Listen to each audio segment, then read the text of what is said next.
Chapter 26, The Television Chocolate Room. The TV family, together with Charlie and Grandpa Joe, stepped out of the elevator into the room so dazzlingly bright and dazzling white that they screwed up their eyes in pain and stopped walking. Mr. Wonka handed each of them a pair of dark glasses and said, "Put these on quick, and don't take them off in here whatever you do. The light could blind you."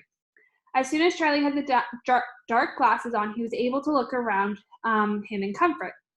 He saw a long, narrowing room.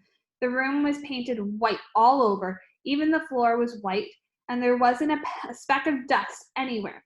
From the ceiling, huge lamps hung down and bathed the room in a brilliant blue-white light. The room was completely bare, except at the far end. On one of these ends was an enormous camera on wheels, and the whole army of Oompa Loompas was clustering around it, oiling its joints and adjusting its knobs and polishing it with great glass lens. The Oompa Loompas were all dressed in the most extraordinary way.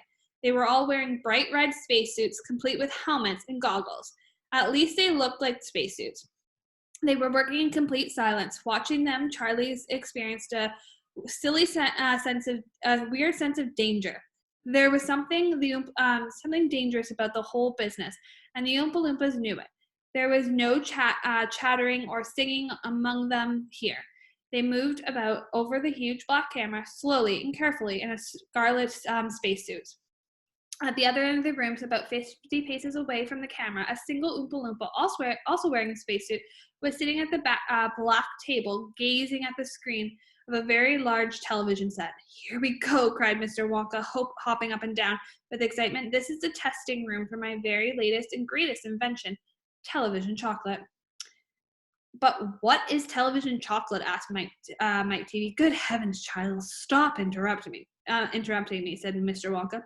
"It works by television. I don't like television myself. I suppose it's all right in small doses, but children never seem to be able to take it in small doses. They want to sit there all day long staring at the screen." "That's me," said Mike TV. "Be quiet," said Mr. TV. "Thank you," said Mr. Wonka. "I shall now tell you how amazing television set of mine works. But first of all, do you know how ordinary televisions work? It's very simple. At one end where the picture has been taken, you have a large movie camera, and you start photographing something. The photographs then are then split up into millions of tiny pieces, which are so small that you can't see them. And the pieces are shot out into the sky by electricity. The sky then whizzes around. They go whizzing around all over the place until suddenly they hit the antenna on the roof of somebody's house. Then they go flashing down the wire that leads right into the back of the television set, and there they get jiggled and joggled around until at last, every single of those million tiny pieces are fitted back right into place, just like a jigsaw puzzle, and presto, the photograph appears on the screen. "That isn't exactly how it works," said Mike TV.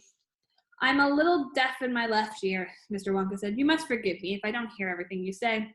"I said that isn't exactly how it works," shouted Mike TV. "You're a nice boy," Mr. Wonka said, "but you talk too much. Now then, the very first time I saw an ordinary television work, I was struck by the tremendous idea.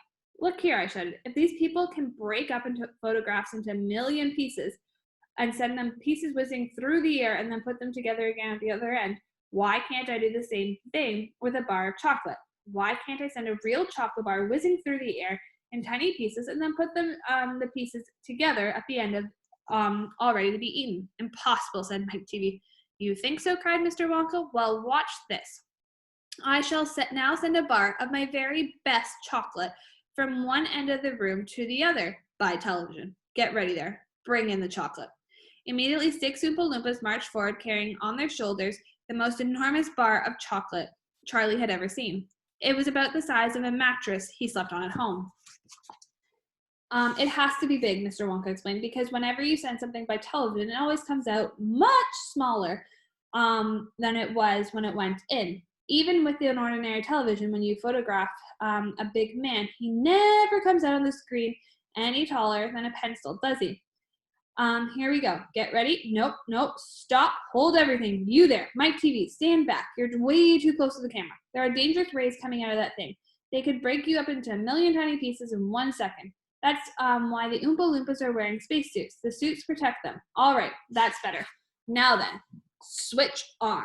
One of the Oompa Loompas caught a hold of a large switch and pulled it on.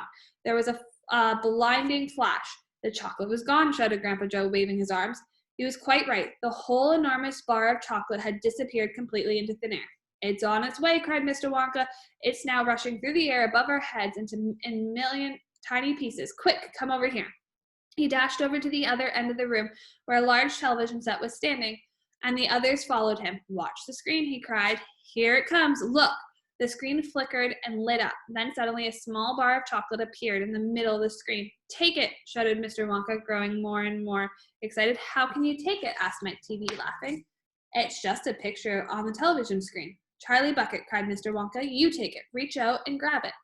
Charlie put out his hands and touched the screen, and suddenly, miraculously, the bar of chocolate came away in his fingers. He was so surprised he nearly dropped it. Eat it, shouted Mr. Wonka. Go on and eat it. It'll be delicious. It's the same bar. It's gotten smaller on this journey, that's all. It's absolutely fantastic, gasped Grandpa Joe. It's a miracle.